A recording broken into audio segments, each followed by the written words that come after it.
नमस्कार प्रिय भक्तों, आप सभी को दीपावली की हार्दिक शुभकामनाएं। माँ लक्ष्मी आपके जीवन में समृद्धि, सुख, शांति और खुशियों की वर्षा करें। आपका घर दीपों की तरह उजियारा और हर मन मुस्कुराहट से भर जाए।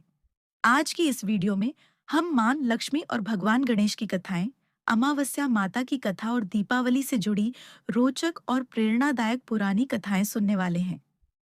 दीपावली पूजन की कथा के अनुसार एक बार एक गांव में एक साहूकार था। उसकी बेटी प्रतिदिन पीपल पर जल चढ़ाने जाया करती थी। जिस पीपल के पेड़ पर वह जल चढ़ाती थी, उसी पेड़ पर लक्ष्मी जी का वास था। एक दिन देवी लक्ष्मी जी ने साहूकार की बेटी से कहा, मैं तुम्हारी मित्र बनना चाहती हूँ। लड़की ने कहा कि मैं अपने पिता से पूछकर बताऊंगी। ये बात घर आकर साहूकार की बेटी ने अपने पिता को बताई, तो पिता ने सुनते ही हाँ कर दी। अगले दिन जाते ही साहूकार की बेटी ने देवी लक्ष्मी जी की सहेली बनना स्वीकार कर लिया। अब वे दोनों अच्छे मित्रों की तरह आपस में वार्तालाप करने लगी। एक दिन लक्ष्मी जी साहूकार की बेटी को अपने घर पर ले गई। अपने घर में लक्ष्मी जी ने दिल खोलकर उसका स्वागत किया। उनकी खूब खातिर की और अनेक प्रकार के स्वादिष्ट व्यंजन परोसे। खूब खातिरदारी के बाद जब साहूकार की बेटी वापस लौटने लगी, तब लक्ष्मी जी ने प्रश्न किया, सखी, अब तुम मुझे कब अपने घर बुलाओगी? तब साहूकार की बेटी ने लक्ष्मी जी को अपने घर पर आने का निमंत्रण दे दिया। अब साहूकार की बेटी ने निमंत्रण तो दे दिया, लेकिन अपने घर की आर्थिक स्थिति को देखकर वह बहुत उदास हो गई। उसे डर लगने लगा कि क्या वह लक्ष्मी जी का अच्छे से स्वागत कर पाएगी? क्या वह उन्हीं की तरह उन्हें भोजन परोस पाएगी? सोच समझकर साहूकार की बेटी उदास हो गई।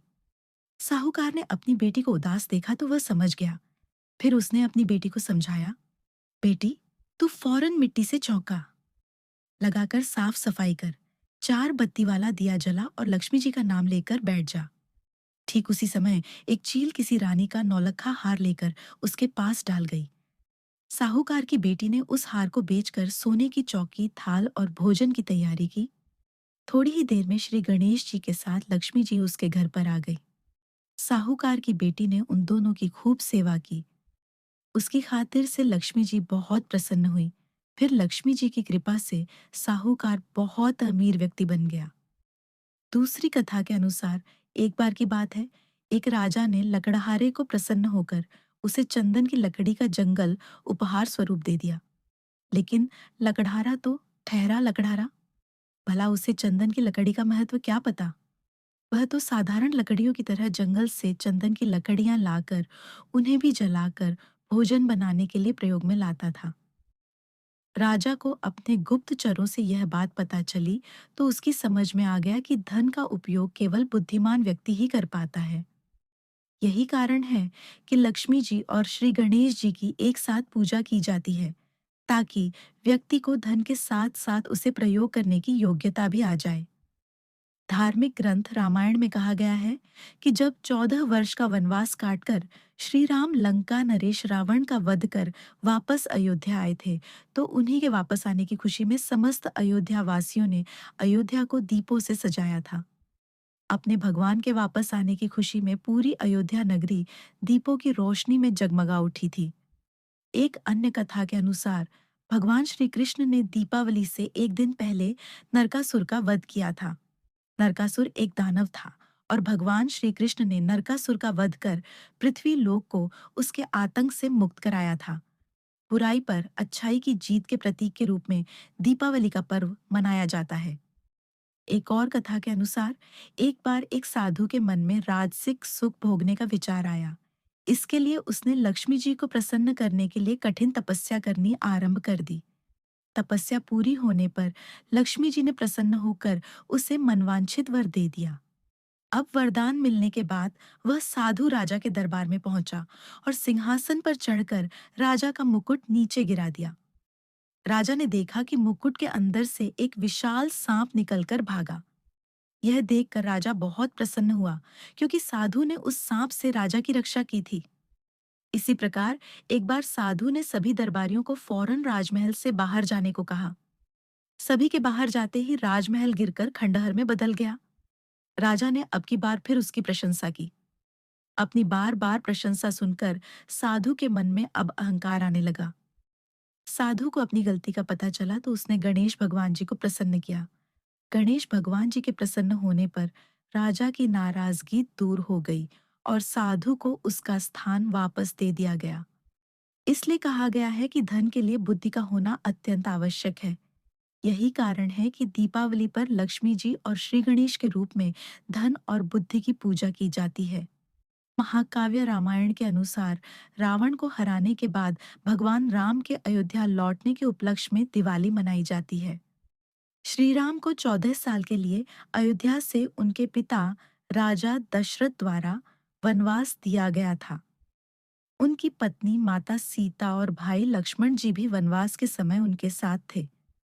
तीनों ने 14 साल तक जंगल में भटकते हुए तरह तरह की चुनौती का सामना किया। वनवास के दौरान लंका के राजा रावण ने माता सीता का अपहरण कर लिया था। एक दिन जब माता सीता कुटिया में अकेली थीं, तब रावण ने संत का रूप धारण करके छल से उनका अपहरण कर लिया। दिव्य पक्षी जटायु बहादुरी से रावण से लड़ने का प्रयास करता है, लेकिन रावण माता सीता को समुद्र पार करके अपने राज्य लंका में ले गया। श्री राम वानरों के राजा सुग्रीव और सेनापति हनुमान जी की मदद से लंका तक पहुंचने के लिए समुद्र पर पत्थरों का एक पुल बनाते हैं। पत्थरों को उछाल का वरदान प्राप्त है, इसलिए वे पानी में डूबते नहीं। एक लंबी लड़ाई के बाद श्री राम ने रावण को हराया और माता सीता को उसकी कैद से मुक्त कराया। जब उनका वनवास समाप्त हुआ, तब श्री राम, सीता जी और लक्ष्मण जी अपने राज्य अयोध्या वापस लौट आए। अयोध्या के लोगों ने उनके स्वागत के लिए खूब दिए जलाए और अपने घरों को सजाया। भगवान राम की अयोध्या वापसी अच्छाई की जीत का प्रतीक है। इसलिए हम रोशनी का त्योहार दीपावली मनाते हैं। ये बुराई पर अच्छाई और अंधकार पर प्रकाश की जीत का प्रतीक है। इन कथाओं के साथ यदि अमावस माता की कथा सुनी जाए, तभी कथाओं को सुनने का पूरा पूरा पुण्य प्राप्त होता है। क्योंकि कार्तिक अमावस्या के दिन ही दीपावली का पर्व मनाया जाता है। इसलिए अब आप सभी सुनिए अमावस माता की कथा। प्राचीन कथा के अनुसार बहुत साल पहले की बात है। किसी गरीब ब्राह्मण परिवार में पति पत्नी और उनकी एक पुत्री रहा करते थे। सारा परिवार भगवान की भक्ति में लीन रहता था। उनकी पुत्री सुंदर, संस्कारी और गुणवान थी। वह उसके लिए वर की तलाश कर रहे थे, किंतु निर्धन होने के कारण उसके विवाह में बाधाएं आ रही थीं। भगवान की दया से एक दिन उनके घर में एक बहुत बड़े महात्मा आए। उस कन्या ने उनकी खूब सेवा की। कन्या की सेवा भावना से प्रसन्न होकर महात्मा ने उसे आशीर्वाद दिया। तब उस लड़की के पिता ने कहा, महात्मा जी, हम बहुत समय से अपनी पुत्री के विवाह के लिए वर की तलाश कर रहे हैं, मगर हमारी निर्धनता के कारण हर बार बात बनते बनते रह जाती है। कृपया बताइए, हमारी पुत्री के हाथ पीले कब होंगे? महात्मा जी ने उस लड़की का हाथ देखा तो बोले, इस लड़की के हाथ में तो विवाह की रेखा ही नहीं है। यह बात सुनते ही ब्राह्मण तो बड़े उदास हो गए और फिर बोले, क्षमा करना महात्मा जी, मैं आपके कहने का अर्थ नहीं समझ पाया। महात्मा जी ने फिर कहा, तुम्हारी पुत्री के भाग्य में विवाह सुखी नहीं लिखा है। महात्मा जी के मुख से ऐसे वचन सुनकर वह ब्राह्मण दंपति रोते रोते महात्मा जी के चरणों में गिर गए और उनसे इस समस्या का समाधान बताने के लिए विनती करने लगे। तब महात्मा जी ने उन्हें अपने चरणों से उठाया और बोले, पास के ही एक गांव में सोना नाम की धोबन जाति की पतिव्रता महिला अपने पति, बेटे और बहू के साथ रहती है। वह एक महान पतिव्रता स्त्री है। यदि आपकी पुत्री उसे अपनी सेवा से प्रसन्न कर ले और आशीर्वाद स्वरूप उसकी मांग का सिंदूर उससे ले ले, तभी इस लड़की का विवाह संभव है। ऐसा करने से इसे अमोघ सुहाग भाग की प्राप्ति भी होगी। मगर ध्यान रहे, वह पतिव्रता महिला कहीं भी आती जाती नहीं है। महात्मा जी ब्राह्मण दंपति के घर से विदा हो गए। अब भोर होते ही ब्राह्मणी ने अपनी पुत्री को सोना धोबिन की सेवा करने के लिए भेज दिया। लड़की पूरे दिल से सोना धोबिन के घर की साफ सफाई और बाकी घर के काम भी उनके उठने से पहले ही करके अपने घर वापस लौट आती थी। यह क्रम बहुत दिन तक ऐसे ही चलता रहा।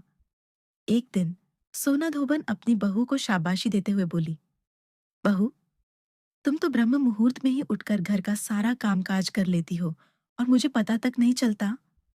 बहू बोली, माताजी, मैं तो सुबह देर से उठती हूँ। मुझे लगा घर के यह सारे काम आजकल आप किया करती हैं। जानकर सोना धोबन को बड़ी हैरानी हुई। उसने सोचा कि आखिरकार उनके घर का यह सारा काम कौन करके चला जाता है। इस बात का मुझे पता लगाना चाहिए। तब अगले दिन भोर होते ही सास बहू उठकर घर के एक कोने में छुपकर निगरानी करने लगे कि कौन है जो ब्रह्म मुहूर्त में ही घर का सारा काम करके चला जाता है। उधर अपने निर्धारित समय पर ब्राह्मण की पुत्री आई और मुख से भजते हुए घर का सारा काम दिल से करने लगी। अपना काम पूरा होने पर जब वह वहां से जाने लगी तो सोना धोबन ने उसे पकड़ लिया और उसके सामने आकर उससे पूछा, तुम कौन हो बेटी, और इस तरह छुपकर मेरे घर का काम क्यों करती हो? ब्राह्मण की पुत्री ने उन्हें महात्मा के द्वारा कही हुई सारी बात बता दी। सोना धोबन पतिव्रता होने के साथ साथ बहुत उदार दिल की भी थी। वह उस लड़की की सहायता के लिए तैयार हो गई।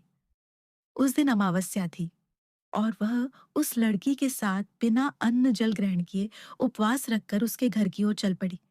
उसने सोचा, रास्ते में कहीं पीपल का पेड़ मिलेगा तो उसे भंवरी देकर और उसकी परिक्रमा करके ही जल ग्रहण करेगी। लड़की के घर पहुंचकर सोना धोबन ने जैसे ही अपनी मांग से सिंदूर उस कन्या की मांग में लगाया तो सोना धोबन के पति के प्राण पखेरु उड़ गए। सोना धोबन को झात हो गया कि अब उसके पति इस दुनिया में नहीं रहे। वह ब्राह्मण परिवार से विदा लेकर चल पड़ी। रास्ते में पीपल का पेड़ देखकर उसने ईंट के टुकड़ों से 108 बार भंवरी देकर 108 बार पीपल के पेड़ की परिक्रमा की। उसके बाद जल ग्रहण किया। तभी उसके पति की मृत देह में प्राण लौट आए। इस प्रकार अमावस्या के दिन पीपल के पेड़ की पूजा करने और इस कथा को सुनने से सुहाग इन महिलाओं का अटल रहता है। सुहागिन महिलाओं को सभी प्रकार के मनोरथ की प्राप्ति होती है। जिनका विवाह नहीं हो रहा हो, उन्हें मनवांछित वर भी प्राप्त होता है। सभी अभीष्ट मनोरथ की पूर्ति होने के साथ साथ ऐसे भक्तों के घर में धन, अन्न, सुख और समृद्धि के भंडार भी भरे रहते हैं। अमावस्या के दिन विवाह संबंधी परेशानियों के निवारण के लिए किसी धोबी परिवार को कुछ भेंट, दक्षिणा इत्यादि देने का भी विधान है। यह थी अमावस्या की व्रत कथा। आइए इस दीपावली अपने घर और मन में उजियारा फैलाए। माँ, लक्ष्मी और गणेश जी आप सभी के जीवन को सुख, समृद्धि और खुशियों से भर दें। अगर आपको यह कथा पसंद आई हो तो वीडियो को लाइक और शेयर जरूर करें और हमारे चैनल को सब्सक्राइब करना न भूलें। जय लक्ष्मी माता, जय गणेश देव।